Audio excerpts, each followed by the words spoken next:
श्री स्वामी समर्थ. जय जय स्वामी समर्थ. नमस्कार.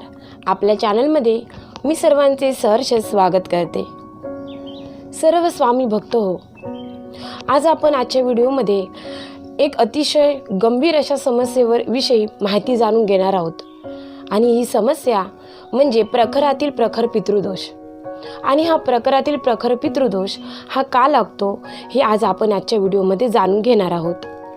आज अनेक लोक हे प्रखर पितृदोषामुळे प्रचंड प्रमाणात गासलेले आहेत, पण मुळातच त्यांना हा प्रखर पितृदोष हा कोणत्या कारणामुळे लागत असतो हेच माहीत नसल्यामुळे ते स्वतःही या पितृदोषाच्या परिणामातून जात असतात आणि आपली पुढची पिढीही या प्रखर पितृदोषाला बळी पडत असते.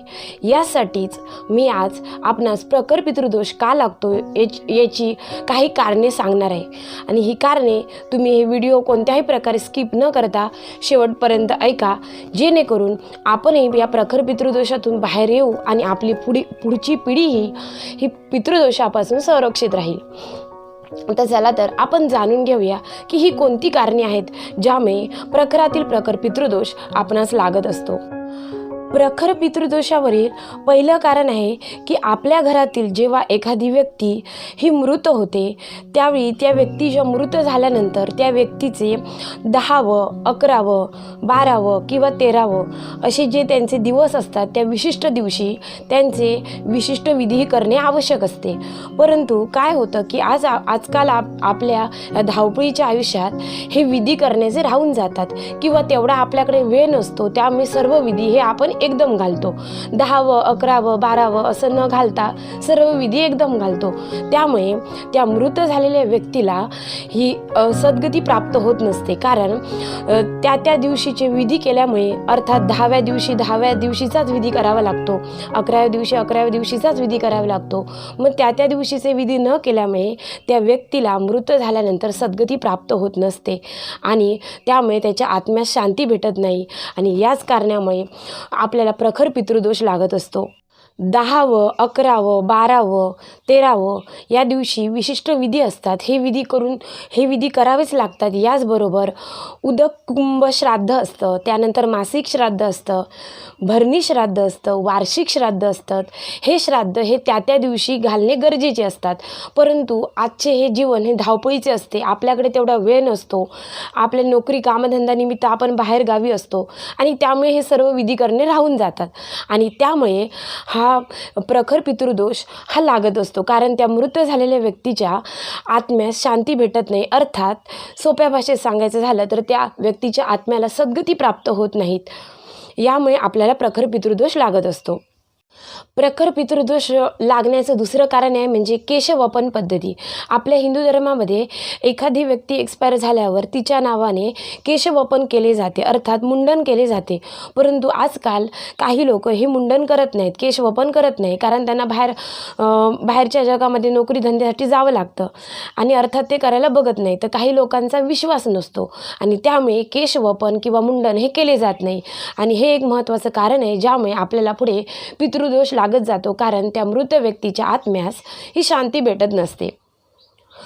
पुढचं एक महत्त्वाचं कारण असं आहे की आपल्या घराण्यामध्ये एखाद्या व्यक्तीने आत्महत्या केली असेल तर त्या व्यक्तीची योग्य प्रकारे अंत्यविधी होणे गरजेचे असते.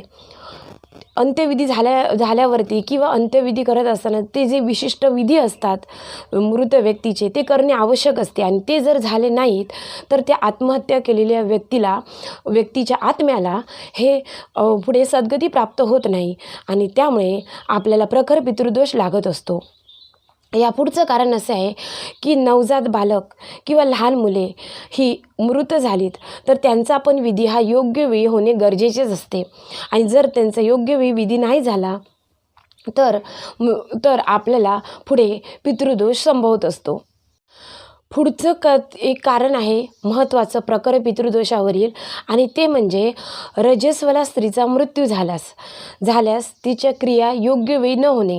अर्थात एखादी स्त्री रजस्वला असताना, अर्थात तिचा मासिक धर्म चालू असताना ती जर मृत झाली तर तिचाही विधी योग्य वेळी होणे गरजेचे असते, आणि तो योग्य विधी हा वेळेवर न झाल्यास तिच्याही आत्म्याला शांती भेटत नाही, अर्थात तिला पुढे सद्गती प्राप्त होत नाही, आणि त्यामुळे सुद्धा आपल्याला पितृदोष लागत असतो.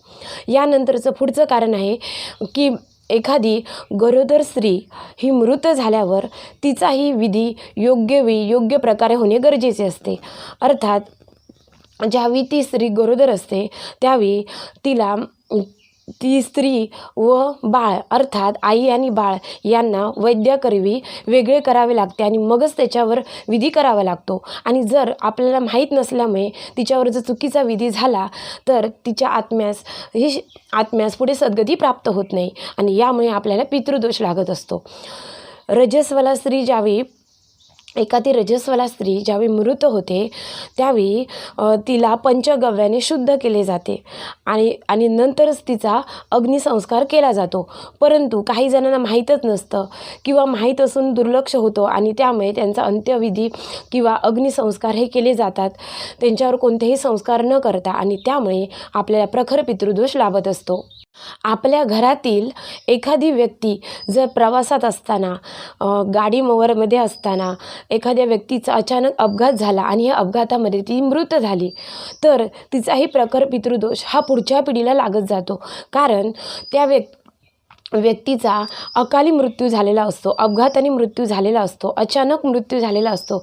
त्यामुळे त्या व्यक्तीला सद्गती प्राप्त करून देण्यासाठी तिचा विधी हा विशिष्ट दिवशीचा अंत्यविधी हे योग्य त्या प्रकारे होणे गरजेचे असतो, आणि तो विधी जर झाला नाही अपघातात मृत्यू पावलेल्या व्यक्तीचा तर कालांतराने तो प्रखर पितृदोषाच्या रूपात आपल्याला त्रास देतो. अर्थात ज्या ठिकाणी अपघात झालेला आहे त्या ठिकाणी त्या मृत व्यक्तीचा आत्मा हा वावरत असतो, अर्थात प्रेतात्मा म्हणून वावरत असतो, आणि ज्या ठिकाणी जो अपघाताचा पॉईंट आहे त्या ठिकाणी तो प्रेतात्मा येणाऱ्या जाणाऱ्या प्रवाशांना त्रास देतो. कारण त्या मृत व्यक्तीला ही शांती भेटलेली नसते, त्याच्या पुढच्या तिला सद्गती प्राप्त झालेली नसते, आणि म्हणूनच अपघातात मृत झालेल्या व्यक्तीमुळे हा प्रखर पितृदोष लागत असतो. प्रखर पितृदोषावरील अजून एक महत्त्वाचं कारण आहे की ज्यावेळी व्यक्ती मृत होते त्यावेळी आपण त्या व्यक्तीच्या मृत्यूच्या वेळीचे नक्षत्र पाहत नाही. कारण अशी काही नक्षत्रे असतात ज्या नक्षत्रामध्ये व्यक्ती मृत झाली तर ते अशुभ मानले जाते. अर्थात एखादी व्यक्ती त्रिपाद नक्षत्रावर मृत झाली किंवा एखादी व्यक्ती पंचक नक्षत्रावर मृत झाली तर त्या व्यक्तीला शांती लाभत नाही, आणि त्यासाठी त्या व्यक्तीच्या मृत व्यक्ती झाल्यानंतर 10व्या दिवसापर्यंत तिची शांती करणे गरजेचे असते, आणि ते न केल्यामुळे किंवा आपणास माहीत नसल्यामुळे त्या व्यक्तीला पुढे सद्गती प्राप्त होत नाही, आणि अर्थात त्याचा प्रखर पितृदोष हा आपणास लाभत असतो. कारण मृत व्यक्तीची आपल्या पिढीतील व्यक्तींकडूनच अपेक्षा असते की त्यांनी आपल्यासाठी काहीतरी करावं जेणेकरून आपल्याला सद्गती प्राप्त व्हावी. त्रिपाद नक्षत्र म्हणजे काय तर कृतिका, पुनर्वसू, उत्तरा आषाढ किंवा विशाखा या नक्षत्रावर ज्यांचा मृत्यू होतो त्याला त्रिपाद नक्षत्र असे म्हणतात.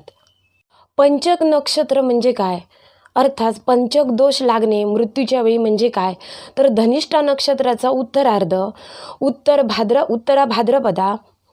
भाद्रपदा, पूर्व भाद्रपदा, शततारका ही नक्षत्रे येतात. याचबरोबर रेवती नक्षत्र येतं. अर्थात 4.5 नक्षत्रावर जर मृत्यू आल्यास त्याला पंचक नक्षत्र असे म्हणतात, आणि हे अशुभ नक्षत्रे असतात, आणि त्यावेळी त्या व्यक्तीची मृत्यूनंतर शांती करणे गरजेचे असते, आणि तसे न केल्यास आपल्या पितृदोष हा लाभत असतो. प्रखर पितृदोष लागण्याचे सर्वात मोठे महत्त्वाचे कारण म्हणजे ज्यावेळी आपला भाद्रपद महिना चालू असतो, भाद्रपद वैद्य प्रतिपदा ते अमावास्या असा 15 दिवसाचा कालखंड असतो आणि हा 15 दिवसाचा कालखंड हा पितृ पंधरवडा म्हणून ओळखला जातो. आणि या पितृ पंधरवड्यामध्ये आपल्याला पितरांसाठी वेगवेगळ्या सेवा करणे गरजेचे असते. पितरांसाठी तर्पण विधी करणे गरजेचे असते, श्राद्ध घालणे गरजेचे असते. त्या पितरांच्या विशिष्ट तिथी असते, त्या तिथीला त्या पितरांच्या नावाने श्राद्ध घालणे गरजेचे असते. आणि ते आपण न केल्यामुळे ह्या 15 दिवसात पितृपक्षात आपल्याकडून न झाल्यास आपल्याला प्रखर पितृदोष लागत असतो. कारण ह्या 15 दिवसांमध्ये आपले पितर हे यमलोकातून आपल्या कुटुंबियाकडे येत असतात आणि या 15 दिवसात ते बघत असतात की आपली पुढची पिढी आपली आठवण काढते आहे की नाही, की आपल्यासाठी काहीतरी सेवा करते आहे की नाही हे बघत असतात. आणि जर आपल्याकडून ह्या 15वड्यात पितृपक्षात कोणतीही सेवा, कोणतेही श्राद्ध किंवा तर्पण विधी न झाल्यास हे पितर आपले रागवत असतात आणि त्यांचे शाप आपल्याला भेटत असतात. अर्थात आपल्याला प्रखर पितृदोष लागतो आणि हा प्रखर पितृदोष पिढ्यानपिढ्या पुढे चालत राहतो. त्यामुळे हा आपल्यापासून जो सुरू होतो प्रखर पितृदोष हा पुढेही चालत राहत असतो. आणि ही सर्व महत्त्वाची कारणे आहेत की ज्यामुळे आपल्याला प्रखरातील प्रखर पितृदोष हा लाभत असतो. मला ही एक अतिशय महत्त्वाची ही माहिती तुमच्यापर्यंत पोचवायची होती की प्रखर पितृदोष मुळात कोणत्या कारणामुळे लागतो. प्रखर पितृदोषाची ही कारणे आजच जाणून घ्या आणि आपण आणि आपली पुढची पिढी ही प्रखर पितृदोषापासून सुरक्षित ठेवा, एवढीच माझी विनंती आहे. आता संपूर्ण झालेली सेवा ही स्वामी समर्थांच्या चरणी मी अर्पण करते. धन्यवाद.